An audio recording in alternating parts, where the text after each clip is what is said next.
ਅੱਜ ਕੱਲ੍ਹ ਤਾਂ ਵੈਸੇ ਬਹੁਤ ਘੱਟ ਲੋਕਾਂ ਨੂੰ ਹੁੰਦੀ ਹੈ, ਕਿਉਂਕਿ ਪਤਾ ਹੀ ਨਹੀਂ।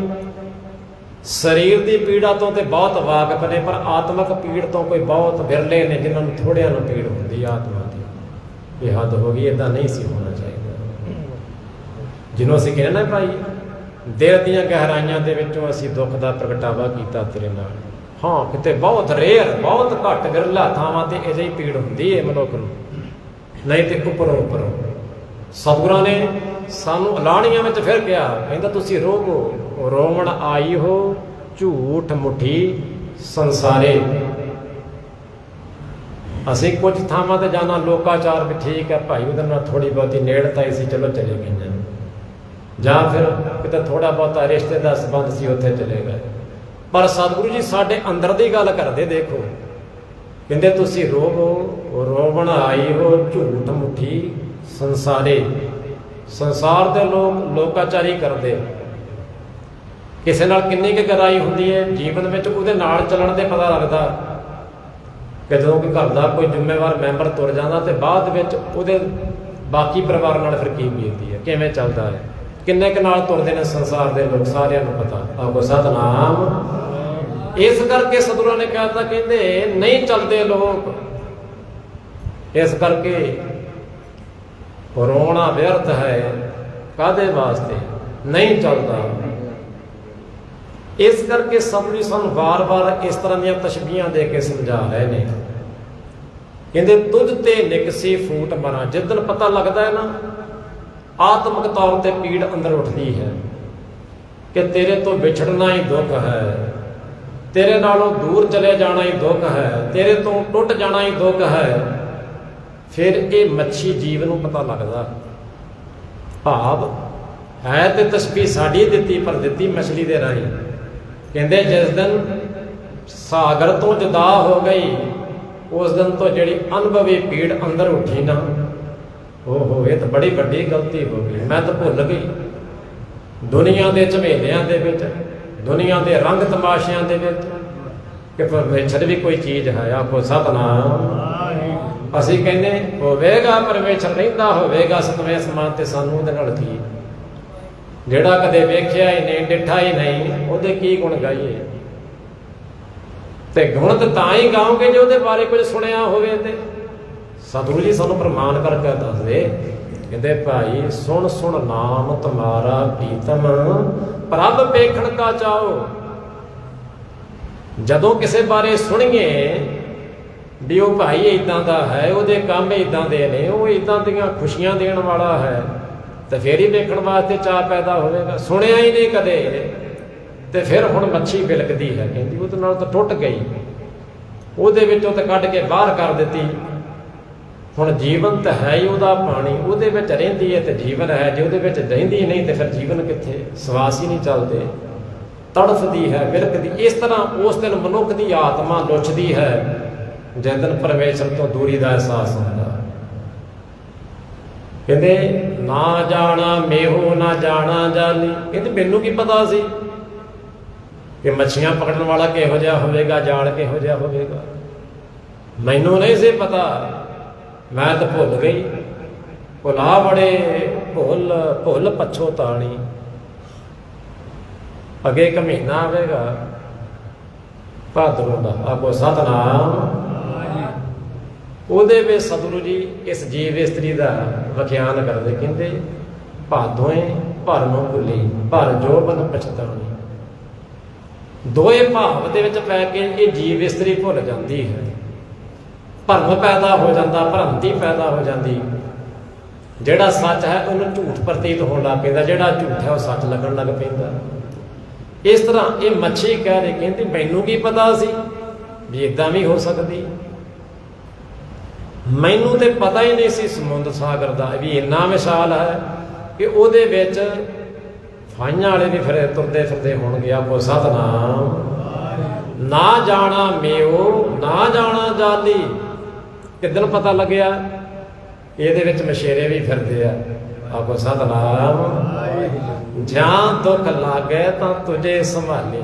ਹੁਣ ਜਦੋਂ ਪੀੜ ਉੱਠੀ ਨਾ, ਭਾਵ ਪਕੜ ਲਈ ਉਹਨਾਂ ਨੇ, ਹੁਣ ਪਤਾ ਲੱਗਾ ਵੀ ਇਹਦੇ ਵਿੱਚ ਤਫਾਈਆਂ ਵਾਲੇ ਵੀ ਫਿਰਦੇ ਆ। ਇਹ ਨਹੀਂ ਕਿ ਸੰਸਾਰ ਸੁਹਾਵਣਾ ਹੈ, ਬਹੁਤ ਸੁੰਦਰ ਹੈ, ਇਹਦੇ ਵਿੱਚ ਕਰੂਪਤਾ ਵੀ ਬੜੀ ਹੈ।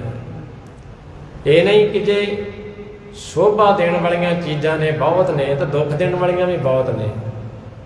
ਦੋਵੇਂ ਪੱਖ ਸੰਸਾਰ ਵਿੱਚ ਹੈ ਹੀ ਦੋ ਪੱਖ, ਦੋਵੇਂ ਮਿਲ ਕਾਰਜ ਉਪਰੇ ਰਾਮ ਨਾਮ ਸੰਜੋਗ।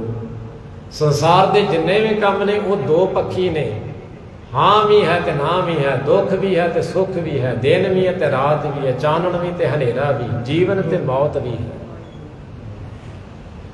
ਇਹਦੇ ਵਿੱਚ ਇਹ ਨਹੀਂ ਇਕੱਲੇ ਸਾਧ ਤੁਰੇ ਫਿਰਦੇ ਨੇ, ਇਹਦੇ ਵਿੱਚ ਚੋਰ ਡਾਕੂ ਲੁਟੇਰੇ ਵੀ ਬਹੁਤ ਨੇ। ਆਖੋ ਸਤਨਾਮ।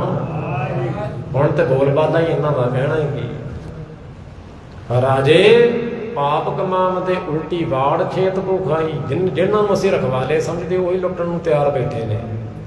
ਇਸ ਕਰਕੇ ਇਹ ਮਛਲੀਅਤ ਭੋਗੜਾ ਕਹਿੰਦੀ ਮੈਨੂੰ ਤਾਂ ਪਤਾ ਹੀ ਨਹੀਂ ਸੀ, ਨਾ ਜਾਣਾ ਵੇਉ ਨਾ ਜਾਣਾ ਜਾਲੀ, ਜਾਂ ਦੁੱਖ ਲੱਗੇ ਤਾਂ ਤੁਝੇ ਸੰਭਾਲੀ।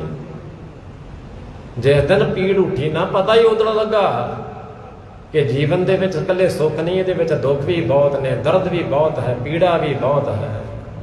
ਤੇ ਹੁਣ ਕਹਿੰਦੀ ਮੈਂ ਕਿੱਥੇ ਪੁਕਾਰ ਕਰਾਂ।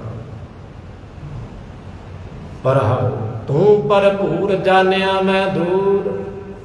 ਕਹਿੰਦੀ ਤੂੰ ਤੇ ਸਾਰੇ ਥਾਵਾਂ ਤੇ ਮੌਜੂਦ ਹੈ, ਇਹਦੇ ਵਿੱਚ ਤਾਂ ਕੋਈ ਸ਼ੱਕ ਨਹੀਂ, ਪਰ ਮੈਂ ਹੁਣ ਆਪੇ ਕਰਕੇ ਤੇਰੇ ਤੋਂ ਦੂਰ ਹੋ ਗਈ ਹਾਂ। ਜੇ ਕੋਈ ਸੰਸਾਰ ਅੰਦਰ ਸਭ ਤੋਂ ਨੇੜੇ ਚੀਜ਼ ਹੈ ਤਾਂ ਕੌਣ ਹੈ ਭਾਈ? ਪ੍ਰਭੂ ਪਰਮੇਸ਼ਰ। ਤੇ ਜੇ ਕੋਈ ਸਭ ਤੋਂ ਦੂਰ ਵਸਤੂ ਹੈ ਉਹ ਵੀ ਅਕਾਲ ਪੁਰਖ ਹੀ ਹੈ। ਦੂਰੀ ਮਨੁੱਖ ਦੀ ਹੈ ਪਰਮੇਸ਼ਰ ਤੋਂ, ਪਰਮੇਸ਼ਰ ਤੋਂ ਕੋਈ ਦੂਰੀ ਨਹੀਂ। ਪਰਮੇਸ਼ਰ ਤਾਂ ਕਹਿੰਦਾ ਆ, ਜੇ ਕਿਤੇ ਕਿਸੇ ਭਗਤ ਨੂੰ ਪੁੱਛ ਕੇ ਵੇਖੋ ਨਾ, ਉਹ ਦੱਸਦੇ ਕਹਿੰਦੇ ਮੇਰੇ ਸਰੀਰ ਦੇ ਅੰਗ ਤੋਂ ਦੂਰੀ ਉਹ ਦੂਰ ਹੋ ਸਕਦੇ ਨੇ, ਪਰਮੇਸ਼ਰ ਤੋਂ ਮੇਰੀ ਕੋਈ ਦੂਰੀ ਨਹੀਂ। ਆਪੋ ਸਤਨਾਮ। ਕਹੋ ਰਵਿਦਾਸ ਹੱਥ ਪੈ ਨੇਰੇ ਸਹਿਜੇ ਹੋਏ ਸੋਈ। ਉਹ ਤੇ ਮੇਰੇ ਰੋਮ ਰੋਮ ਦੇ ਵਿੱਚ ਹੈ। ਹੱਥ ਦੀ ਮੇਰੇ ਤੋਂ ਦੂਰੀ ਹੋ ਸਕਦੀ ਹੈ, ਪਰ ਮੇਰੇ ਤੋਂ ਉਹਦੀ ਕੋਈ ਦੂਰੀ ਨਹੀਂ। ਉਹ ਦੂਰੀ ਨਹੀਂ ਬਣਾ ਕੇ ਬੈਠਾ, ਦੂਰੀ ਤੇ ਅਸਾਂ ਬਣਾਈ ਹੈ।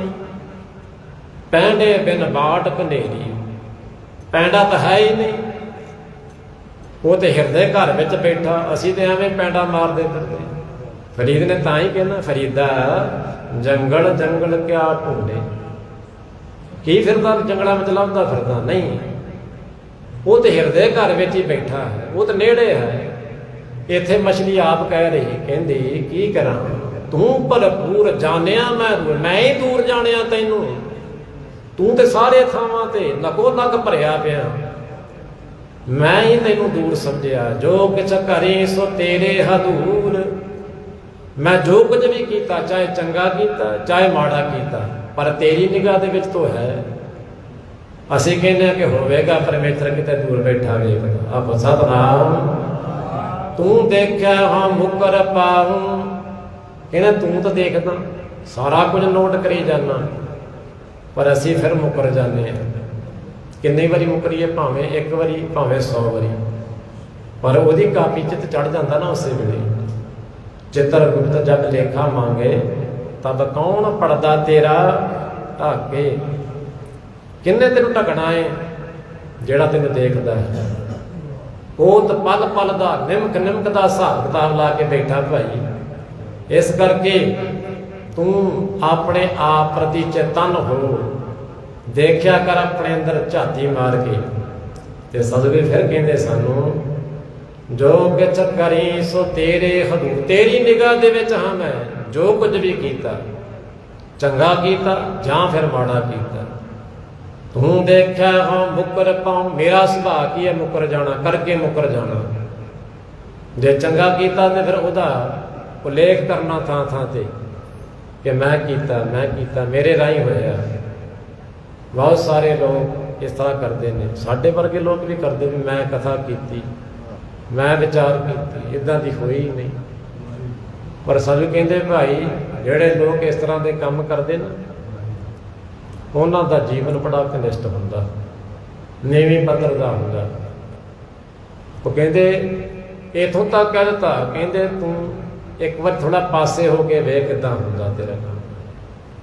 ਉਹ ਕਹਿੰਦਾ ਜੇ ਮੈਂ ਨਾ ਹੁੰਦਾ ਤੇ ਕੰਮ ਹੋਣਾ ਹੀ ਨਹੀਂ ਸੀ। ਕਹਿੰਦਾ ਤੂੰ ਪਾਸੇ ਤੇ ਹੋ, ਵੇਖੀ ਕਿੱਦਾਂ ਹੁੰਦੇ। ਦੁਨੀਆ ਦੇ ਕੰਮ ਕਦੀ ਰੁਕੇ? ਹਾਂ, ਉਹਨਾਂ ਦੇ ਵਿੱਚ ਚੰਗਾ ਜਾਂ ਮਾੜਾ ਹੋਣਾ ਵੱਖਰੀ ਗੱਲ ਹੈ। ਦੁਨੀਆ ਦੇ ਕੰਮ ਨਹੀਂ ਜੇ ਰੁਕਦੇ। ਇਹ ਤਾਂ ਮੰਨੋ ਕਿਵੇਂ ਆਪਣੀ ਅੜਚਨ ਢਾ ਕੇ ਬੈਠਾ ਕਿ ਮੈਂ ਕੀਤਾ, ਮੇਰੇ ਦੁਆਰਾ ਹੋਇਆ। ਇਸ ਕਰਕੇ ਇੱਥੇ ਮਛਲੀ ਕਹਿ ਰਹੀ, ਕਹਿੰਦੇ ਜੋ ਕਿਛ ਕਰੀ ਸੋ ਤੇਰੇ ਹਦੂਰ, ਤੇਰੀ ਨਿਗਾਹ ਵਿੱਚ ਹੋ ਰਿਹਾ, ਤੂੰ ਦੇਖਿਆ ਹਾਂ ਮੁਕਰ ਪਾਉ। ਜੇ ਕਿਤੇ ਮਾੜਾ ਹੋ ਜਾਵੇ ਨਾ ਫਿਰ ਮੈਂ ਉਤੋਂ ਮੁਕਰਦਾ, ਪੈਰ ਤੇ ਮੁਕਰ ਜਾਣਾ, ਸੁਭਾਅ ਹੁੰਦਾ ਬੰਦਿਆਂ ਦਾ ਮੁਕਰ ਜਾਣਾ। ਇਸ ਕਰਕੇ ਤੇਰੇ ਕੰਮ ਨਾ ਤੇਰਾ ਨਾਮ, ਤੇਰਾ ਨਾਮ ਮੈਂ ਕਦੇ ਨਹੀਂ ਜੇ ਲਿਆ, ਇਹ ਤਾਂ ਗੱਲ ਪੱਕੀ। ਹਾਂ, ਤੇਰਾ ਨਾਮ ਮੈਂ ਉੱਥੇ ਲੈਣਾ ਜਿੱਥੇ ਮੇਰੇ ਕੋਲ ਮਾੜਾ ਹੋ ਜਾਵੇ।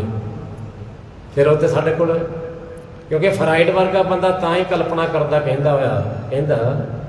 ਕਹਿੰਦਾ ਕਿ ਰੱਬ ਦੀ ਲੋੜ ਤਾਂ ਪਈ ਮਨੁੱਖ ਨੂੰ ਇਸ ਕਰਕੇ ਕਿ ਸਾਰੇ ਚੰਗੇ ਜਾਂ ਮੰਦੇ ਕੰਮਾਂ ਦਾ ਜਿਹੜਾ ਚਿੱਠਾ ਮੜਨਾ ਸੀ ਉਹ ਫਿਰ ਕਿਸੇ ਚੀਜ਼ ਦੇ ਨਾਂ ਤੇ ਮੜਨਾ ਪੈਣਾ ਸੀ, ਉਹ ਬੰਦੇ ਨੇ ਰੱਬ ਬਣਾ ਲਿਆ। ਕਹਿੰਦੇ ਨਹੀਂ, ਇਸ ਤਰ੍ਹਾਂ ਦੀ ਗੱਲ ਨਹੀਂ, ਕਿਉਂਕਿ ਤੇਰੇ ਨਾਮ ਮੈਂ ਉਦੋਂ ਹੀ ਲੈਣਾ ਜਦੋਂ ਮੇਰੇ ਕੋਲ ਕੋਈ ਮਾੜਾ ਕੰਮ ਹੋ ਜਾਂਦਾ ਵੀ ਨਹੀਂ ਇਹ ਤਾਂ ਰੱਬ ਦੀ ਕਰਨੀ ਹੋਗੀ, ਉੱਦਾਂ ਤਾਂ ਮੈਂ ਆਪਣਾ ਹੀ ਨਾਮ ਲੈਂਦਾ। ਇਸ ਕਰਕੇ ਜੇਤਾ ਦੇ ਤੇਤਾ ਹੋਂ ਖਾਉ, ਜਿੰਨਾ ਕੁਝ ਵੀ ਮਿਲਿਆ ਹੈ ਪ੍ਰਲਬਧ ਦੇ ਮੁਤਾਬਕ ਜਾਂ ਕਰਮ ਕਰਕੇ ਉਹ ਤੇਰੇ ਕਰਕੇ ਮਿਲਿਆ। ਜੇ ਏਦਾਂ ਜੀਵ ਮੰਨ ਲਵੇ ਤੇ ਫਿਰ ਚੰਗਾ ਨਾ ਰਵੇ, ਆਖੋ ਸਤਿਨਾਮ। ਪਰ ਏਦਾਂ ਕਰਦਾ ਨਹੀਂ। ਜੇਤਾ ਦੇ ਤੇਤਾ ਖਾਉ, ਬਿਆਦਰ ਨਾਹੀ ਕੈ ਦਰ ਜਾਉ। ਕਹਿੰਦੇ ਕਿ ਜੀਵ ਜਿਤਨਾ ਕੁਝ ਵੀ ਅੱਜ ਕੁਝ ਪ੍ਰਾਪਤ ਹੋਇਆ ਏ, ਕੁਝ ਪ੍ਰਲਬਧ ਕਰਕੇ ਹੈ, ਕੁਝ ਕਰਮਾਂ ਕਰਕੇ ਹੈ। ਪ੍ਰਲਬਧ ਕੀ ਹੈ? ਜੋ ਪੂਰਬ ਦੀ ਲਿਖਤ ਹੈ। ਹੁਣ ਅਸੀਂ ਕਹਿੰਦੇ ਕਿ ਪੂਰਬ ਵੱਲੋਂ ਕ੍ਰਿਤ ਕਰਮ ਨਾ ਮਿਟੇ। ਜਿਹੜੇ ਮੱਥੇ ਦੇ ਲੇਖ ਨਹੀਂ ਮਿਟਦੇ, ਉਹ ਕਿਹੜੇ ਲੇਖ ਨੇ ਭਾਈ? ਮਿਟਦੇ ਕਿ ਨਹੀਂ ਮਿਟਦੇ? ਹਾਂ, ਇੱਕ ਕਰਮ ਹੈ ਜਿਹੜਾ ਨਹੀਂ ਮਿਟਦਾ, ਦਸੀਏ ਫਿਰ। ਉਹ ਕੰਮ ਹੈਗਾ ਭਾਈ ਜਿਹੜਾ ਪਰਮੇਸ਼ਰ ਨੇ ਤੇਰੇ ਮੱਥੇ ਤੇ ਪਰਮੇਸ਼ਰ ਦਾ ਨਾਮ ਲਿਖਿਆ। ਉਹ ਜਿੰਨੇ ਵੀ ਕੰਮ ਕਰਨਵੇਂ ਹੋਰ ਸਾਰੇ ਮਿਟ ਸਕਦੇ, ਇਹ ਨਹੀਂ ਜੇ ਮਿਟਣਾ। ਇਹ ਜਿਹੜਾ ਪਰਮੇਸ਼ਰ ਨੇ ਸੱਚ ਨਾਮ ਲਿਖਿਆ ਨਾ ਭਾਈ, ਸਾਰਿਆਂ ਦੇ ਮੱਥੇ ਤੇ ਲਿਖਿਆ, ਚਾਹੇ ਕੋਈ ਮੰਦਾ ਭਾਵੇਂ ਚੰਗਾ, ਸਾਰਿਆਂ ਦੇ ਮੱਥੇ ਤੇ ਪੂਰਬ ਦਾ ਕਰਮ ਇਹ ਹੈ। ਬਾਕੀ ਦੇ ਪ੍ਰਲਬਧ ਉਹ ਜਿਹੜੇ ਬਚ ਗਏ, ਸੰਚਤ ਤੇ ਪ੍ਰਲਬਧ ਜਿਹੜੇ ਚੱਲਦੇ ਨੇ ਨਾਲ ਦੀ ਨਾਲ। ਜਿੱਥੇ ਜੀਵਨ ਯਾਤਰਾ ਮੁੱਕ ਜਵੇ ਉਹ ਸੰਚਤ ਕਰਮ ਨਾਲ ਹੀ ਚੱਲ ਪੈਂਦੇ ਨੇ, ਚਾਹੇ ਚੰਗੇ ਨੇ ਚਾਹੇ ਮਾੜੇ ਨੇ, ਭੋਗਣ ਤੋਂ ਬਿਨਾਂ ਬਚ ਗਏ। ਕਿਉਂਕਿ ਕਾਮਨਾਵਾਂ ਬਹੁਤ ਨੇ, ਰੋਜ਼ ਹੀ ਹਰ ਰੋਜ਼ ਹੀ ਮੰਗਦਾ ਹੈ, ਪਰ ਪੂਰੀਆਂ ਹੁੰਦੀਆਂ ਨਹੀਂ ਸਮੇਂ ਦੇ ਵਿੱਚ। ਭਾਵੇਂ ਕਿ ਸਤਿਗੁਰਾਂ ਨੇ ਕਿਹਾ ਕਿ ਇਹ ਜੀਵਨ ਬਹੁਤ ਹੈ, 50 60 70 80 90 100 ਸਾਲ ਦਾ ਜੀਵਨ ਪਰਮੇਸ਼ਰ ਵਾਸਤੇ ਤੇ ਮਿਲਣ ਵਾਸਤੇ ਤੇ 1 ਸੈਕਿੰਡ ਹੀ ਚਾਹੀਦਾ, ਪਰ ਉਹ ਸੈਕਿੰਡ ਬਣਦਾ ਹੀ ਨਹੀਂ। ਤਾਂ ਜ਼ਿੰਦਗੀ ਨਹੀਂ ਬਣਦਾ, ਕਈ ਜਨਮਾਂ 'ਚ ਨਹੀਂ ਬਣਦਾ, ਹਜ਼ਾਰਾਂ ਜਨਮਾਂ 'ਚ, ਲੱਖਾਂ ਜਨਮਾਂ 'ਚ ਨਹੀਂ ਬਣਿਆ ਅਜੇ ਤੱਕ। ਕੰਮ ਤਾਂ ਬਹੁਤ ਥੋੜਾ ਜਿਹਾ ਸੀ, ਪਰ ਘੁੰਡੀ ਬਹੁਤ ਹੀ ਵੱਡੀ ਹੋ ਗਈ। ਇਸ ਕਰਕੇ ਸਤਿਗੁਰੂ ਨੂੰ ਕਹਿ ਰਹੇ ਨੇ ਭਾਈ, ਜੋ ਕਿਛ ਕਰੀ ਸੋ ਤੇਰੇ ਹਦੂਰ, ਤੂੰ ਦੇਖੇ ਹੋ ਮੁਕਰ ਪਾਉ, ਤੇਰੇ ਕੰਮ ਨਾ ਤੇਰੇ ਨਾਏ। ਜੇਤਾ ਦੇ ਤੇਤਾ ਹੋਂ ਖਾਉ, ਜਿੰਨਾ ਵੀ ਸਾਨੂੰ ਕੁਝ ਪ੍ਰਾਪਤ ਹੋ ਰਿਹਾ ਹੈ ਸਾਡੇ ਕਰਮਾਂ ਦੇ ਮੁਤਾਬਕ, ਸਾਡੀ ਪ੍ਰਲਬਧ ਦੇ ਮੁਤਾਬਕ ਪ੍ਰਾਪਤ ਹੋ ਰਿਹਾ। ਸੰਪੇ ਕੋ ਈਸ਼ਰ ਧਿਆਈਏ, ਸੰਪੇ ਪੁਰਬ ਲਿਖੇ ਕੀ ਪਾਈਏ। ਜਿਹੜੇ ਧੀਆਂ ਪੁੱਤ ਮਾਲ ਧਨ ਸੰਪਦਾ ਮਿਲੀ ਹੈ ਨਾ ਭਾਈ, ਇਹ ਤਾਂ ਪੂਰਬ ਜਨਮ ਕੇ ਮਿਲੇ ਸੰਜੋਗੀ। ਸਤਿ ਕਹਿੰਦੇ ਇਹ ਤਾਂ ਪੂਰਬ ਦੇ ਸੰਜੋਗੀ ਨੇ, ਕਿਸੇ ਕੋ ਲੈਣਾ ਕਿਸੇ ਕੋ ਦੇਣਾ। ਇਹ ਤਾਂ ਲੈਣ ਦੇਣ ਦੇ ਸੰਬੰਧ ਤੇ ਸਾਰੇ ਖੜੇ ਨੇ ਸੌਦੇ। ਮਤ ਕੋਈ ਕਵੇ ਪ੍ਰਲਬਧ ਕਰਕੇ ਜਾਂ ਸਾਡੇ ਕਰਮਾਂ ਕਰਕੇ ਮਿਲੇ, ਨਹੀਂ, ਇਹ ਤਾਂ ਪੂਰਬ ਦੀਆਂ ਗੰਢਾਂ ਦਿੱਤੀਆਂ ਤੁਰੀਆਂ ਜਾ ਰਹੀਆਂ, ਔਰ ਵਾਰ-ਵਾਰ ਜੀਵਨ ਮਿਲ ਰਿਹਾ। ਕਿਉਂਕਿ ਕੁਝ ਰਹਿਣਾ ਫਿਰ ਬਾਕੀ ਰਹਿ ਗਿਆ, ਕੁਝ ਦੇਣਾ ਬਾਕੀ ਰਹਿ ਗਿਆ। ਪੂਰਬ ਜਨਮ ਕੇ ਮਿਲਾ ਸੰਜੋਗੀ, ਅੰਤੇ ਕੋ ਨਾ ਸਹਾਈ। ਦਾਲ ਤੁਰਨ ਵਾਲਾ ਕੋਈ ਨਹੀਂ, ਜਾਣਗੇ ਮਸਾਨ ਭੂਮੀ ਤੱਕ, ਉੱਥੋਂ ਤੱਕ ਦਾ ਸਫ਼ਰ ਹੈ।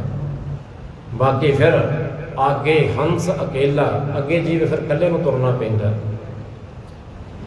ਸੋ ਇਸ ਕਰਕੇ ਸਤਿਗੁਰੂ ਸਾਨੂੰ ਥਾਂ ਪਰ ਥਾਂ ਫਿਰ ਸਾਨੂੰ ਚੇਤਨ ਕਰਦੇ ਨੇ। ਕਹਿੰਦੇ ਇਸ ਕਰਕੇ ਭਾਈ ਉਸ ਪਰਮੇਸ਼ਰ ਨੂੰ ਯਾਦ ਕਰ, आपे नेड़े दूर आपे ही आपे मंद में आनो। वो तेरे तो दूर नहीं है, दूरी तू अपने आप पैदा की है, तो मिटाउनी भी तेनों अपने आप पवेगी। जिदन तू अपने आप से किरपा करेगा ना, उदन अपने आप दूरी मिट जाएगी। तो दूरी मिटाउण वास्ते ही तो बाणी दी सतगुरां ने, होर कोई जा कोई बहुता वड्डा जशन मनाउण वास्ते थोड़ा दी बाणी। बाणी है परमेश्वर के विचली दूरी मिटाउण वास्ते। मनुख ने होर दे होर ही तकवंज खड़े कर लै। कर्मकांड इन्हां नूं कहिंदे।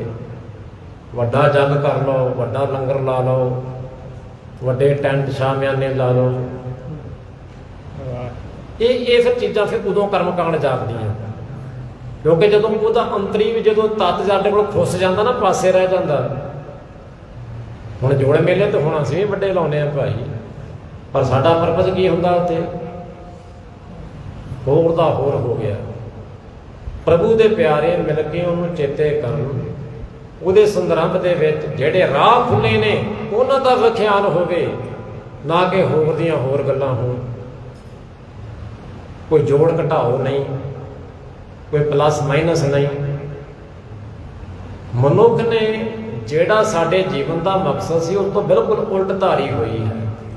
ਇਸ ਕਰਕੇ ਦੁਖੀ ਹੈ, ਵਾਰ-ਵਾਰ ਦੁਖੀ ਹੋ ਕੇ ਫਿਰ ਇੱਥੇ ਚੱਲਿਆ ਆ ਰਿਹਾ। ਤੇ ਸਤਿ ਕਹਿੰਦੇ ਆਪੇ ਨੇੜੇ ਦੂਰ ਆਪੇ ਹੀ ਆਪੇ ਮੰਦ ਮਿਆਂ ਨੂੰ।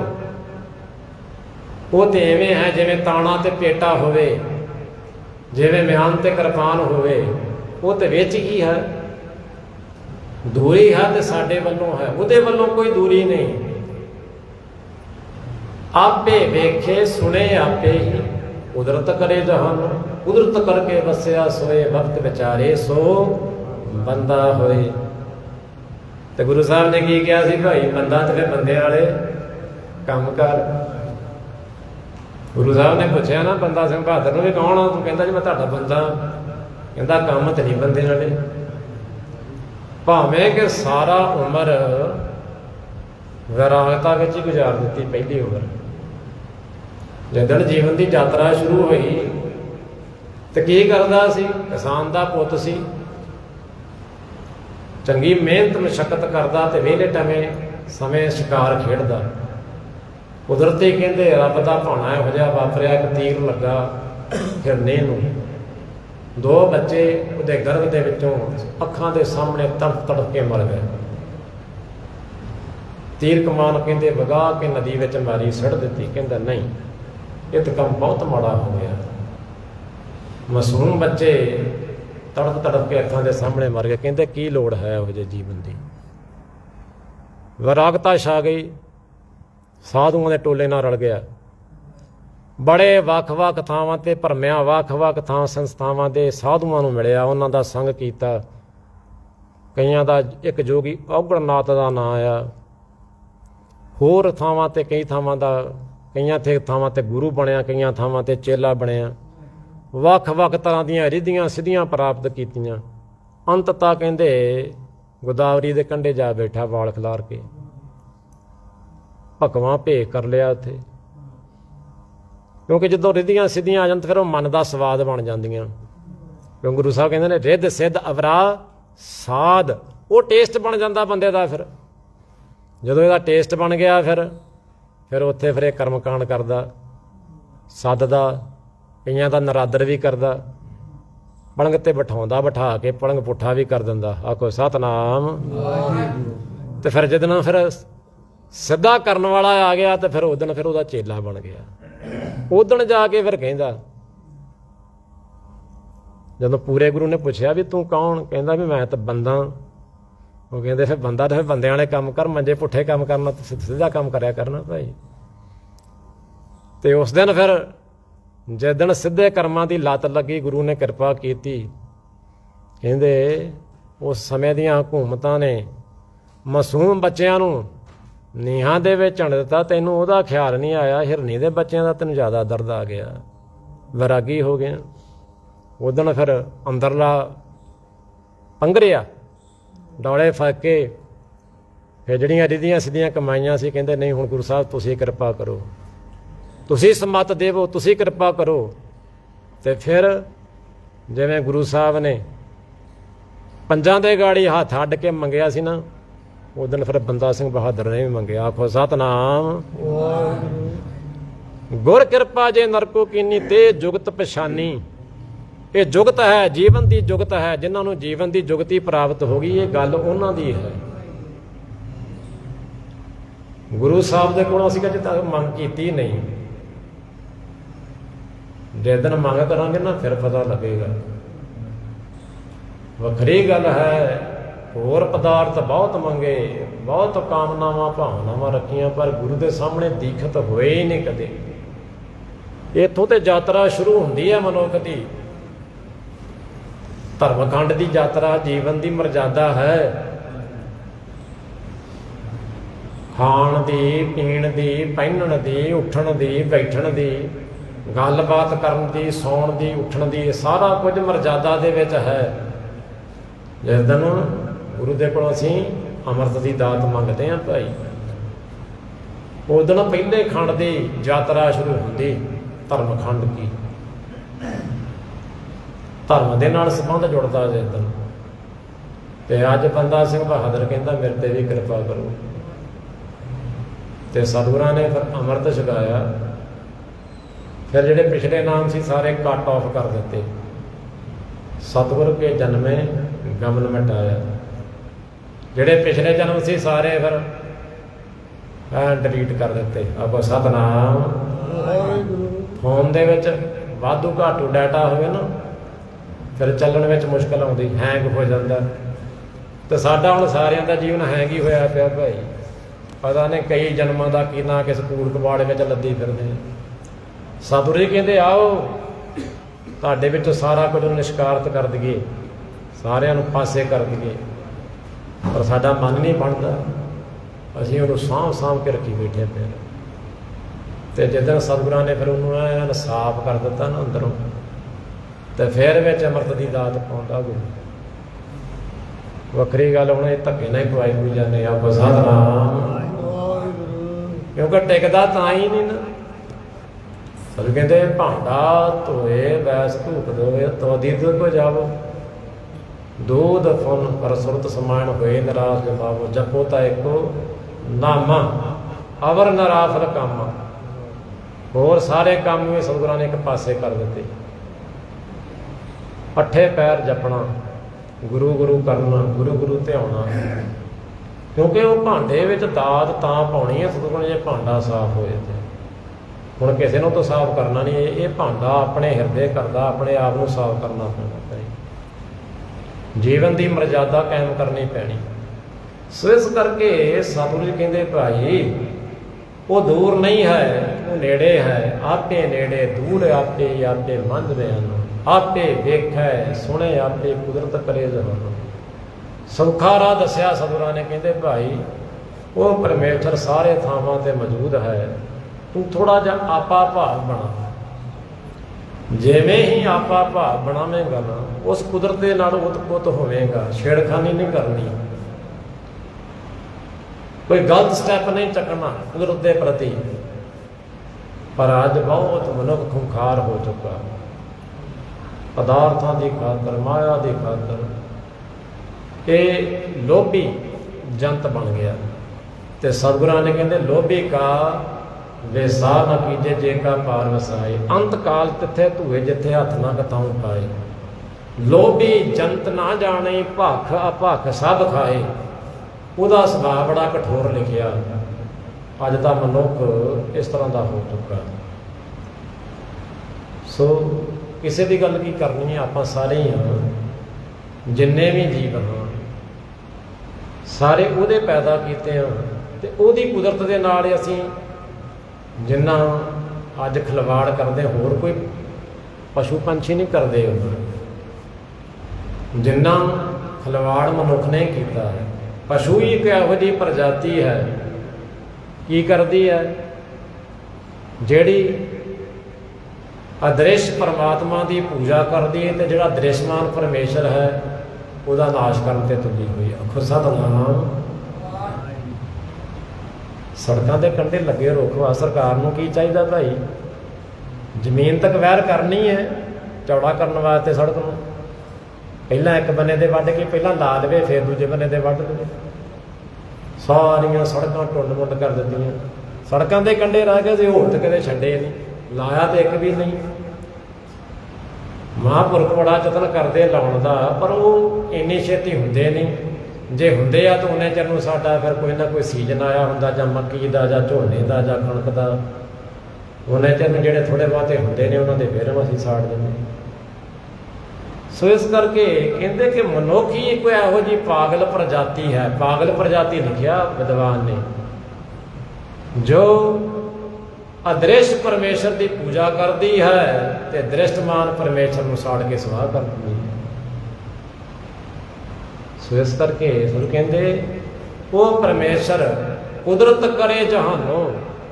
ਇਸ ਪਰਮੇਸ਼ਰ ਨੇ ਸਾਰਿਆਂ ਵਿੱਚ ਵਸਣਾ ਕੀਤਾ ਹੈ, ਜਹਾਨ ਦੇ ਵਿੱਚ ਕੁਦਰਤ ਕਰਕੇ ਵਸਿਆ ਹੋਇਆ ਹੈ। ਪਰ ਕੁਦਰਤ ਨਾਲ ਸਾਡਾ ਕੋਈ ਮੋਹ ਨਹੀਂ। ਸਾਨੂੰ ਤੇ ਹੁਣ ਚਾਹੀਦੇ ਨੇ ਡਾਲਰ, ਪਾਉਂਡ, ਸਿੱਕੇ, ਦਿਨਾਰ, ਪਰ ਜਦੋਂ ਉਹ ਤੇ ਸਾਡੇ ਕੋਲ ਬਹੁਤ ਹੋਣਗੇ ਪਰ ਪੀਣ ਲਈ ਪਾਣੀ ਨਹੀਂ ਹੋਵੇਗਾ, ਸਾਹ ਲੈਣ ਵਾਸਤੇ ਸਵੱਛ ਹਵਾ ਨਹੀਂ ਹੋਵੇਗੀ, ਫਿਰ ਉਹਨਾਂ ਦੀ ਕੀ ਕੀਮਤ ਰਹਿ ਜਾਵੇਗੀ? ਇਹ ਤੁਸੀਂ ਅੰਦਰ ਵਿਚਾਰ ਲੈਣਾ। ਉਹ ਪਰਮੇਸ਼ਰ ਕਣ ਕਣ ਦੇ ਵਿੱਚ ਰਮਿਆ ਹੋਇਆ ਮੌਜੂਦ ਹੈ, ਪਰ ਕਹਿੰਦੇ ਮਨੁੱਖ ਆਪਣੇ ਸੁਭਾਅ ਕਰਕੇ ਉਹਨੂੰ ਪਛਾਣ ਨਹੀਂ ਰਿਹਾ। ਇਸ ਕਰਕੇ ਆਪੇ ਨੇੜੇ, ਉਹ ਆਪੇ ਨੇੜੇ ਤਾਂ ਹੈ ਕਿਹਨਾਂ ਦੇ ਹੈ? ਜਿਨ੍ਹਾਂ ਦੇ ਹਿਰਦੇ ਘਰ ਵਿੱਚ ਥੋੜ੍ਹੀ ਬਹੁਤੀ ਅਜੇ ਜਾਂਚ ਨਾ ਬਚੀ ਹੈ। ਲੋੜ ਹੈ ਸਾਰਿਆਂ ਨੂੰ ਚੇਤਨ ਹੋਣ ਦੀ। ਇਸ ਕਰਕੇ ਸਭ ਕਹਿੰਦੇ ਆਪੇ ਵੇਖੈ ਸੁਣੇ ਆਪੇ ਹੀ, ਕੁਦਰਤ ਕਰੇ ਜਹਾਨੋਂ, ਜੋ ਤਿਸ ਭਾਵੇ ਨਾਨਕਾ ਹੁਕਮ ਸੋਈ ਪਰਵਾਨੋ। ਕਿਉਂਕਿ ਜੇ ਉਹਨੇ ਪੈਦਾ ਕੀਤੇ ਨੇ ਤੇ ਫਿਰ ਉਹਨੇ ਕਿਸੇ ਢੰਗ ਨਾਲ ਲੈ ਕੇ ਵੀ ਜਾਣੇ ਨੇ ਨਾ, ਤੇ ਲਈ ਜਾ ਰਿਹਾ। ਐਵਰੇਜ ਉਮਰ ਹੈ 52 ਸਾਲ ਹੈ ਇਸ ਵੇਲੇ ਪੰਜਾਬ ਦੀ, ਕੋਈ ਬਹੁਤੀ ਵੱਡੀ ਨਹੀਂ। ਪਾਣੀ ਦੀ ਬੋਤਲ ਨਾਲ ਲੈ ਕੇ ਚੱਲਦੇ ਹੋ, ਕੋਈ ਨਹੀਂ 5-7 ਸਾਲਾਂ ਤੱਕ ਸਿਲੰਡਰ ਵੀ ਤੁਹਾਡੇ ਮੋਢਿਆਂ ਤੇ ਵੱਜਿਆ ਹੋਵੇਗਾ। ਸੋ ਇਸ ਕਰਕੇ ਕੋਈ ਬਹੁਤਾ ਦਿਨ ਦੂਰ ਨਹੀਂ, ਸਾਹ ਲੈਣ ਦੇ ਵਿੱਚ ਵੀ ਦਿੱਕਤ ਹੋਵੇਗੀ। ਇਸ ਕਰਕੇ ਦਿੱਕਤ ਤੇ ਹੋ ਰਹੀ ਹੈ, ਪਰ ਅਜੇ ਘੱਟ ਹੈ। ਬਹੁਤਿਆਂ ਨੂੰ ਸਾਹ ਨਹੀਂ ਜੇ ਆਉਂਦਾ ਸੌਖਾ। ਸੋ ਇਸ ਕਰਕੇ ਉਸ ਪਰਮੇਸ਼ਰ ਨਾਲ ਜਿਨ੍ਹਾਂ ਨੇ ਪਿਆਰ ਕਰਨਾ, ਕੁਦਰਤ ਨੂੰ ਪਿਆਰ ਕਰੋ। ਕੁਦਰਤ ਕਰਕੇ ਵਸਿਆ ਸੋਏ ਵਕਤ ਵਿਚਾਰੇ, ਸੋ ਬੰਦਾ ਹੋਏ। ਬੰਦੇ ਨੇ ਬੰਦਿਆਂ ਵਾਸਤੇ ਅੱਜ ਦੇ ਦਿਨ ਸ਼ਹਾਦਤ ਦਿੱਤੀ। ਕਿਸ ਕਰਕੇ? ਭਾਈ ਇਹ ਮੁਜ਼ਾਹਰੇ ਨਾ ਰਹਿਣ, ਇਹਨਾਂ ਨੂੰ ਵਗਾਰ ਨਾ ਕੱਟਣੀ ਪਵੇ। ਕੋਈ ਦਿਨ ਸੀ 17ਵੀਂ ਸਦੀ ਦੇ ਕਿ ਮਨੁੱਖਾਂ ਲਈ ਕੰਮ ਕਰਦੇ ਸਨ, ਪਰ ਉਹਨਾਂ ਨੂੰ ਪ੍ਰਾਪਤੀ ਕੁਝ ਨਹੀਂ ਸੀ ਹੁੰਦੀ, ਸਾਰਾ ਕੁਝ ਹੜੱਪ ਜਾਂਦੇ ਸੀ। ਉਦੋਂ ਚੰਗੇ ਸੀ ਨਾ, ਉਦੋਂ ਜਿੰਨਾ ਕੰਮ ਕਰਦੇ ਸੀ ਉਹਦੇ ਬਦਲੇ 2 ਰੋਟੀਆਂ ਦੀ ਪ੍ਰਾਪਤੀ ਉਹ ਵੀ ਨਹੀਂ ਸੀ ਹੁੰਦੀ ਚੰਗੀ ਤਰ੍ਹਾਂ। ਤੇ ਬੰਦੇ ਨੇ ਤਰਸ ਕੀਤਾ, ਗੁਰੂ ਸਾਹਿਬ ਦੀ ਕਿਰਪਾ ਲੈ ਕੇ ਉਹਨਾਂ ਤੋਂ ਤੁਹਾਡਾ ਖਹਿੜਾ ਛੁਡਾਇਆ, ਗੁਲਾਮੀ ਦੇ ਸੰਗਲ ਗਲ ਵਿੱਚੋਂ ਲਾਏ। ਤੇ ਅੱਜ ਦੇ ਦਿਨ ਮਹਿਰੋਲੀ ਦਿੱਲੀ ਦੇ ਵਿਖੇ ਕੁਤਬ ਮੀਨਾਰ ਦੇ ਨੇੜੇ ਅੱਜ ਦੇ ਦਿਨ ਬੰਦੇ ਨੇ ਸ਼ਹਾਦਤ ਦਿੱਤੀ। ਸਤ ਪ੍ਰਣਾਮ ਹੈ ਉਸ ਯੋਧੇ ਨੂੰ। ਭਾਵ ਉਸ ਦਿਨ ਉਹਨੂੰ ਵੀ ਕਿਹਾ ਸੀ ਹੀਨ ਮੰਨ ਜਾ, ਪਰ ਉਹਨੇ ਨਹੀਂ ਮੰਨੀ। ਹਜ਼ਾਰਾਂ ਦੀ ਤਾਦਾਦ ਦੇ ਵਿੱਚ ਸਿੱਖਾਂ ਦਾ ਕਤਲੋ ਗਾਰਤ ਹੋਈ, ਪਰ ਕਹਿੰਦੇ ਉਹਨਾਂ ਨੇ ਆਪਣਾ ਧਰਮ ਨਹੀਂ ਛੱਡਿਆ। ਕਿਸ ਕਰਕੇ? ਕਿਉਂਕਿ ਸਾਨੂੰ ਆਬਾਦ ਵੇਖਣਾ ਚਾਹੁੰਦੇ ਸਨ, ਖੁਸ਼ਹਾਲ ਵੇਖਣਾ ਚਾਹੁੰਦੇ ਸਨ। ਪਰ ਹੁਣ ਅਸੀਂ ਆਪਣੇ ਆਪ ਨੂੰ ਖੁਸ਼ਹਾਲ ਕਿਵੇਂ ਕਰਨਾ ਹੈ? ਗੁਰੂ ਦੇ ਸ਼ਬਦ ਰਾਹੀਂ, ਗੁਰੂ ਦੀ ਇਸ ਦਿੱਤੀ ਹੋਈ ਵਿਚਾਰਧਾਰਾ ਦੇ ਰਾਹੀਂ, ਭਰਾਤਰੀ ਭਾਵ ਪੈਦਾ ਕਰਕੇ। ਦਫਾੜ ਨਹੀਂ ਹੋਣਾ। ਬਹੁਤ ਨੁਕਸਾਨ ਝੱਲਿਆ ਇਸ ਸਿੱਖ ਕੌਮ ਨੇ ਦਫਾੜ ਹੋ ਕੇ। ਅੱਜ ਵੀ ਸਾਡਾ ਸਮੁੱਚਾ ਪੰਥ, ਸਾਡਾ ਜਿਤਨਾ ਵੀ ਆਲਾ ਦੁਆਲਾ ਹੈ, ਗੁਰਮਤਿ ਦਾ ਜੋ ਸਿਧਾਂਤ ਹੈ, ਉਹਦੇ ਵਿੱਚ ਇੱਕ ਸੁਰਤਾ ਨਹੀਂ ਹੈ, ਉਹਨਾਂ ਦਾ ਇੱਕ ਭਾਵ ਨਹੀਂ ਹੈ। ਵੱਖਰੀਆਂ ਵੱਖਰੀਆਂ ਸੰਪਰਦਾਵਾਂ, ਵੱਖਰੇ ਵੱਖਰੇ ਸੇਵਾਦਾਰ, ਵੱਖਰੀਆਂ ਵੱਖਰੀਆਂ ਟਕਸਾਲਾਂ, ਵੱਖਰੀ ਸਾਡੀ ਵਿਚਾਰਧਾਰਾ ਨਹੀਂ। ਵਿਚਾਰਧਾਰਾ ਗੁਰੂ ਦੀ ਹੈ, ਗੁਰੂ ਦੀ ਵਿਚਾਰਧਾਰਾ ਨਾਲ ਚੱਲਣਾ, ਸਾਰੇ ਸੰਸਾਰ ਵਾਸਤੇ ਕੰਮ ਕਰਨਾ, ਇਹ ਸਾਡਾ ਮੁੱਢਲਾ ਫਰਜ਼ ਹੈ। ਇਸੇ ਕਰਕੇ ਅੱਜ ਦੇ ਦਿਨ ਕੁਰਬਾਨੀ ਦਿੱਤੀ ਸੀ। ਕੋਈ ਆਪਣਾ ਸਿੱਕਾ ਨਹੀਂ, ਕੋਈ ਆਪਣਾ ਪੰਥ ਨਹੀਂ, ਕੇਵਲ ਤੇ ਕੇਵਲ ਗੁਰੂ ਦੇ ਨਾਂ 'ਤੇ। ਕੀ ਕਿਹਾ ਸੀ ਬਾਬਾ ਜੀ ਨੇ? ਜਿਹੜੀ ਮੋਹਰ, ਜਿਹੜਾ ਸਿੱਕਾ ਚਾਲੂ ਕੀਤਾ ਸੀ ਨਾ, ਉਹ 'ਤੇ ਲਿਖਿਆ ਦੇਗੋ ਤੇਗੋ ਫਤਿਹੋ ਨੁਸਰਤ ਵੇਦ ਰੰਗਜ਼ਾਫਤ ਅਦਨਾਨ ਗੁਰੂ ਗੋਬਿੰਦ ਸਿੰਘ। ਇਸ ਸਿੱਕੇ ਦੇ ਇਸ ਮੋਹਰ ਦੇ ਉੱਤੇ ਇਹ ਅੱਖਰ ਲਿਖੇ ਹੋਏ ਸਨ, ਭਾਵ ਅਕਾਲ ਪੁਰਖ ਧੰਨ ਗੁਰੂ ਨਾਨਕ ਦੇਵ ਜੀ ਮਹਾਰਾਜ, ਧੰਨ ਗੁਰੂ ਗੋਬਿੰਦ ਸਿੰਘ ਜੀ ਮਹਾਰਾਜ, ਦਸਾਂ ਪਾਤਸ਼ਾਹੀਆਂ ਦੀ ਕਿਰਪਾ ਦੇ ਨਾਲ ਇਹ ਰਾਜ ਪ੍ਰਾਪਤ ਹੋਇਆ ਹੈ, ਇਹ ਚੜ੍ਹਦੀ ਕਲਾ ਵਿੱਚ ਰਵੇ, ਇਹ ਉਹਦੀ ਕਿਰਪਾ ਹੈ। ਤੇ ਉਹਦੀ ਕਿਰਪਾ ਤੋਂ ਹੁਣ ਅਸੀਂ ਮੰਗਦੇ ਹੀ ਨਹੀਂ। ਹਰੇਕ ਬੰਦੇ ਨੂੰ ਆਪਣੇ ਆਪਣੇ ਨਿੱਜੀ ਸਾਧਨਾਂ ਉੱਤੇ ਭਰੋਸਾ ਜ਼ਿਆਦਾ ਹੋ ਗਿਆ, ਗੁਰੂ ਤੇ ਭਰੋਸਾ ਘਟ ਗਿਆ। ਇਸ ਕਰਕੇ ਭਾਈ ਨਹੀਂ, ਉਸ ਦਿੱਤੀ ਹੋਈ ਸ਼ਹਾਦਤ ਦਾ ਮੁੱਲ ਇਹੀ ਹੈ, ਇਹੀ ਨਿਜ਼ਮਾਵਲੀ ਹੈ ਗੁਰੂ ਦੇ ਸਿਧਾਂਤ ਦੀ, ਗੁਰੂ ਦੇ ਸ਼ਬਦ ਦੀ, ਜਿਹੜੇ ਸਾਡੇ ਵੱਡ ਵਡੇਰਿਆਂ ਨੇ ਪੂਰਨੇ ਪਾਏ ਉਹਨਾਂ ਤੇ ਚੱਲ ਗਏ।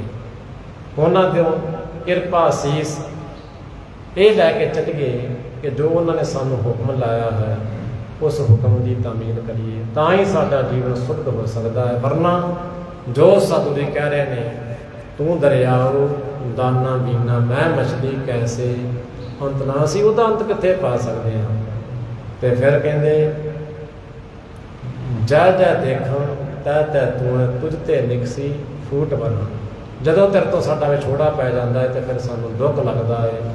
ਜਦੋਂ ਤੇਰੇ ਵਿੱਚ ਹੋਈਏ, ਤੇਰੇ ਨਾਲ ਹੋਈਏ, ਉਦੋਂ ਹੀ ਸੁੱਖ ਦੀਆਂ ਘੜੀਆਂ ਪ੍ਰਤੀਤ ਹੁੰਦੀਆਂ ਨੇ। ਉਹਦੇ ਨਾਲ ਰਹਿਣਾ, ਉਹਦੀ ਯਾਦ ਵਿੱਚ ਰਹਿਣਾ, ਉਹਦੇ ਚੇਤੇ ਵਿੱਚ ਰਹਿਣਾ ਹੀ ਸਾਡਾ ਜੀਵਨ ਹੈ। ਉਹਦੇ ਕੋਲ ਰਹਿਣਾ ਹੀ ਸਾਡੇ ਕੋਲ ਸੁੱਖਾਂ ਦੀਆਂ ਘੜੀਆਂ ਨੇ। ਇਸ ਕਰਕੇ ਉਹ ਤੋਂ ਦੂਰੀ ਸਾਡੇ ਵਾਸਤੇ ਦੁੱਖਾਂ ਦੀਆਂ ਘੜੀਆਂ ਨੇ। ਇਸ ਕਰਕੇ ਭਾਈ ਜਿਤਨਾ ਵੀ ਸਮਾਂ ਮਿਲੇ ਉਹਦੀ ਯਾਦ ਵਿੱਚ ਬਤੀਤ ਹੋਵੇ, ਉਹਦੇ ਦਿੱਤੀ ਹੋਈ ਮਰਜ਼ਾਦਾ ਦੇ ਵਿੱਚ ਹੋਵੇ, ਉਹਦੇ ਦਿੱਤੇ ਹੋਏ ਸਿਧਾਂਤ ਵਿੱਚ ਹੋਵੇ, ਤਾਂ ਹੀ ਸਾਡਾ ਜੀਵਨ ਸੁਖਦ ਹੋ ਸਕਦਾ ਹੈ। ਸੋ ਆਓ ਪ੍ਰੇਮ ਦੇ ਨਾਲ ਫਤਿਹ ਦੀ ਸਾਂਝ ਕਰੋ। ਵੱਜ ਵੱਜ ਕੇ ਫਤਿਹ ਬੁਲਾਓ ਜੀ। ਵਾਹਿਗੁਰੂ ਜੀ ਕਾ ਖਾਲਸਾ, ਵਾਹਿਗੁਰੂ ਜੀ ਕੀ ਫਤਿਹ। ਤੂੰ ਠਾਕੁਰ ਤੁਮ ਪੈਰ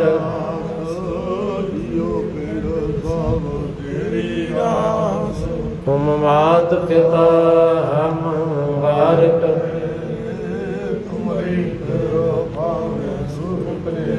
ਕੋਈ ਨ ਜਾਣੈ ਤੁਮਰਾ ਅੰਤ,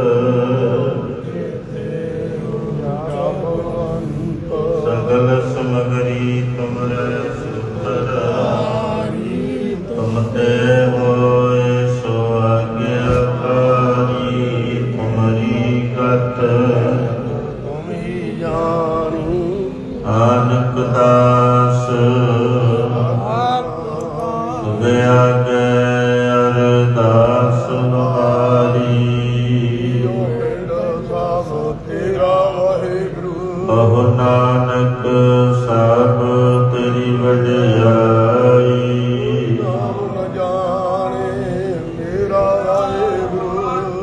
ਬੋਲੋ ਜੀ ਵਾਹਿਗੁਰੂ।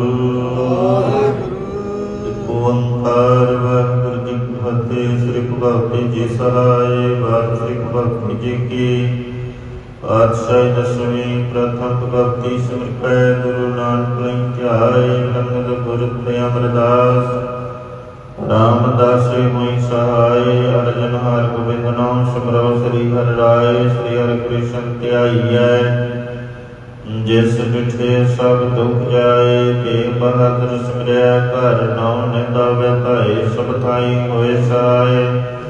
ਦਸਵੇਂ ਪਾਤਸ਼ਾਹ ਸ੍ਰੀ ਗੁਰੂ ਗੋਬਿੰਦ ਸਿੰਘ ਸਾਹਿਬ ਜੀ ਸਭ ਥਾਈ ਹੋਏ ਸਹਾਇ। ਦਸਾਂ ਪਾਤਸ਼ਾਹੀਆਂ ਦੀ ਜੋਤ ਸ੍ਰੀ ਗੁਰੂ ਗ੍ਰੰਥ ਸਾਹਿਬ ਜੀ ਦੇ ਪਾਠ ਦੀਦਾਰ ਦਾ ਧਿਆਨ ਕਰਕੇ ਬੋਲੋ ਜੀ। ਪੰਜਾਂ ਪਿਆਰਿਆਂ ਚੌਹਾਂ ਸਾਹਿਬਜ਼ਾਦਿਆਂ 40 ਮੁਕਤਿਆਂ 8 ਜਪੀਆਂ ਤਪੀਆਂ, ਜਿਨ੍ਹਾਂ ਨੇ ਨਾਮ ਜਪਿਆ ਵੰਡ ਛਕਿਆ, ਦੇਖ ਚਲਾਈ ਤੇ ਗਵਾਹੀ ਦੇਖ ਕੇ ਅੰਮ੍ਰਿਤ ਕੀਤਾ, ਤਿਨਾਂ ਪਿਆਰਿਆਂ ਸਚਿਆਰਿਆਂ ਦੀ ਕਮਾਈ ਦਾ ਧਿਆਨ ਤਰ ਖਾਲਸਾ ਜੀ ਬੋਲੋ ਜੀ। ਜਿਨ੍ਹਾਂ ਸਿੰਘਾਂ ਸਿੰਘਣੀਆਂ ਨੇ ਧਰਮ ਹੇਤ ਸੀਸ ਦਿੱਤੇ, ਬੰਦ ਬੰਦ ਹਟਾਏ, ਖੋਪਰੀਆਂ ਲੋਹਾਈਆਂ ਚਰਖੜੀਆਂ ਤੇ ਚੜ ਗਏ, ਆਰਿਆਂ ਨਾਲ ਵਿਚਰਾਏ ਗਏ, ਗੁਰਦੁਆਰਿਆਂ ਦੀ ਸੇਵਾ ਲਈ ਕੁਰਬਾਨੀਆਂ ਕੀਤੀਆਂ, ਧਰਮ ਨਹੀਂ ਹਾਰਿਆ, ਸਿੱਖੀ ਕੇਸਾਂ ਸੁਆਸਾਂ ਸੰਗ ਨਿਭਾਈ, ਦਿਨਾਂ ਦੀ ਕਮਾਈ ਦਾ ਧਿਆਨ ਕਰਕੇ ਖਾਲਸਾ ਜੀ ਬੋਲੋ ਜੀ। ਪੰਜਾਂ ਤਖਤਾਂ ਸਰਬੱਤ ਗੁਰਦੁਆਰਿਆਂ ਦਾ ਧਿਆਨ ਤਰ ਬੋਲੋ ਜੀ। ਪ੍ਰਥਮੈ ਸਰਬੱਤ ਖਾਲਸਾ ਜੀ ਕੀ ਅਰਦਾਸ ਹੈ ਜੀ। ਸਰਬੱਤ ਖਾਲਸਾ ਜੀ ਕੋ ਵਾਹਿਗੁਰੂ ਵਾਹਿਗੁਰੂ ਵਾਹਿਗੁਰੂ। ਜਿਤਾਵੈ ਜਿਤਾਵਨ ਕਾ ਸਦਕਾ ਸਰਬ ਸੁਖ ਹੋਵੈ, ਜਹਾਂ ਜਹਾਂ ਖਾਲਸਾ ਜੀ ਸਾਹਿਬ ਤਹਾਂ ਤਹਾਂ ਰਚਿਆ ਰਿਆਇਤ ਦੇਖ ਦੇਖ ਫਤਿਹ ਬਿਰਦ ਕੀ ਪੈਜ ਪੰਥ ਕੀ ਜੀਤ ਸ਼੍ਰੀ ਸਾਹਿਬ ਜੀ ਸਹਾਏ ਖਾਲਸਾ ਜੀ ਕੇ ਬੋਲ ਵਾਲੇ ਬੋਲੋ ਜੀ ਸਿੱਖਾਂ ਨੂੰ ਸਿੱਖੀ ਦਾਨ ਕੇਸ ਦਾਨ ਰਹਿਤ ਦਾਨ ਵਿਵੇਕ ਦਾਨ ਵਿਸ਼ਾ ਦਾਨ ਭਰੋਸਾ ਦਾਨ ਦਾਨਾ ਸਰਦਾਨ ਨਾਮ ਦਾਨ ਸ੍ਰੀ ਅੰਮ੍ਰਿਤਸਰ ਸਾਹਿਬ ਜੀ ਦਰਸ਼ਨ ਇਸ਼ਨਾਨ ਚੌਂਕੀਆਂ ਝੰਡੇ ਗੁੰਗੇ ਜੁਗੋ ਜੁਗ ਅਟਲ ਧਰਮ ਕਾ ਜੈਕਾਰ ਬੋਲੋ ਜੀ ਸਿੱਖਾਂ ਦਾ ਮਨ ਨੀਵਾ ਮਤ ਉੱਚੀ ਮਤ ਪਦ ਕੇ ਰੱਖੇ ਆਪ ਵਾਹਿਗੁਰੂ ਦੇ ਅਕਾਲ ਪੁਰਖ ਆਪਣੇ ਪੰਥ ਦੇ ਸਦਾ ਸਹਾਈ ਦਾਤਾਰ ਜੀਓ ਸ਼੍ਰੀ ਨਨਕਾਣਾ ਸਾਹਿਬ ਗੁਰਦੁਆਰੇ ਗੁਰਧਾਮਾਂ ਦੇ ਜਿਨ੍ਹਾਂ ਤੋਂ ਪੰਥ ਨੂੰ ਵਿਛੋੜਿਆ ਗਿਆ ਖੁੱਲੇ ਦਰਸ਼ਨ ਦੀਦਾਰ ਸੇਵਾ ਸੰਭਾਲ ਦਾ ਦਾਨ ਪਿਆਰੇ ਖਾਲਸਾ ਜੀ ਨੂੰ ਬਖਸ਼ੋ ਨਿਮਾਣਿਆਂ ਦੇ ਮਾਣ ਨਿਤਾਣਿਆਂ ਦੇ ਤਾਣ ਨਿਉਟਿਆਂ ਦੀ ਓਟ ਸੱਚੇ ਪਿਤਾ ਸਤਿਗੁਰੂ ਸ੍ਰੀ ਗੁਰੂ ਅਰਜਨ ਦੇਵ ਜੀ ਮਹਾਰਾਜ ਆਪ ਜੀ ਦੇ ਪਾਵਨ ਅਸਥਾਨ ਗੁਰਦੁਆਰਾ ਸ੍ਰੀ ਬੌਧੀ ਸਾਹਿਬ ਤਖਤਾਂ ਪਰ ਸ਼ੋਭਾਇਮਾਨ ਧੰਨ ਗੁਰੂ ਗ੍ਰੰਥ ਸਾਹਿਬ ਸੱਚੇ ਪਾਤਸ਼ਾਹ ਜੀ ਚਰਨ ਕਮਲਾਂ ਪਾਸ ਅਰਦਾਸ ਬੇਨਤੀ ਆਪ ਜੀ ਨੇ ਦਰ ਤੇ ਪ੍ਰਵਾਨ ਕਰਨੀ ਆਪ ਜੀ ਦਾ ਮੁਖ ਪਵਿੱਤਰ ਵਾਕ ਹੈ ਗਗਨ ਤਮਾਮਾ ਬਾਜਿਓ ਪਰਿਓ ਨਿਸ਼ਾਨੇ ਕਾਹੋ ਹੇਤ ਜੋ ਮਾਟਿਓ ਸੂਰਮਾ ਬਚੂਜਨ ਕੋ ਦਾਓ ਸੂਰਾ ਸੋ ਪਹਿਚਾਨੀਐ ਜੋ ਲਰੇ ਦੀਨ ਕੇ ਹੇਤ ਪੁਰਜਾ ਕਟ ਮਰੈ ਕਬ ਮੁਨਾ ਸਾਡੇ ਖੇਤ ਦੇ ਮਹਾਨ ਗੁਰਬਾਕਾ ਅਨੁਸਾਰ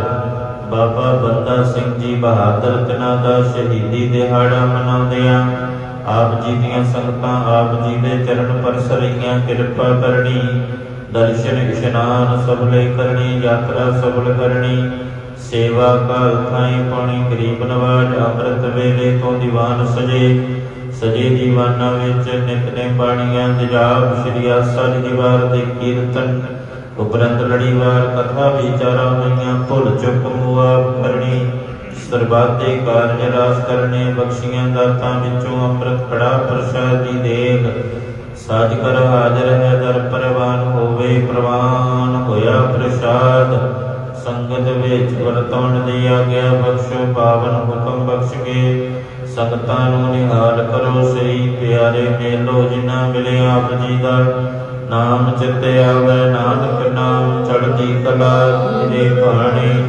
ਸਰਬਤ ਦਾ ਭਲਾ